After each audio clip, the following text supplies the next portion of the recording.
I've had a lot of people reach out to me recently and say, hey, Sam, I'm hearing about a proposed 50-year fully amortized mortgage. Seems like that's going to lower my payment, stretching the term over 50 years. Is that a good thing for me? And I'm like, well, I'm a fan of a lower payment. So let's do some quick math and see if this proposed 50-year mortgage is going to be a good product for you and actually save you money. But before we get into the math of it all, I have to set some baseline. The first baseline is that lenders like to loan money based on the amount of time it's going to be out. That makes perfect sense, right? So if I'm going to loan you money for a shorter period of time, I may offer you a better interest rate. And as that length of time gets longer, the interest rate may go up. So the baseline assumptions we're going to set for purposes of our math equation that's coming are these. Let's assume today's interest rate for a 15-year mortgage is 5.5%. And let's say that a 30-year fixed rate mortgage today is 6.5%. Maybe it's a little lower, but we'll use 6.5%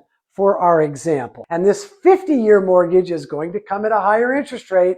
So we're going to assume something like 7% just for this mathematical equation. Now that we have those assumptions set, those baseline assumptions, I'm ready to jump into some math. So here we go. And I love math. Let's assume a 30-year fixed rate loan at 6.5% interest, as I just described, and a $1 million loan amount, which is a loan amount that's fairly common in this greater Southern California area. In fact, I've had a lot of clients get this exact loan recently. That payment is going to be $6,300 a month. That's a given. Math equation. Over the term, if you were to keep this for 30 years, you would repay $1,300,000 in interest. So you would pay back the principal of $1 million, and you would pay the bank $1,300,000 in interest for keeping their money out for 30 years. Now, most people don't keep the loan for 30 years, but if you did, this is the way the math would stack up. All right?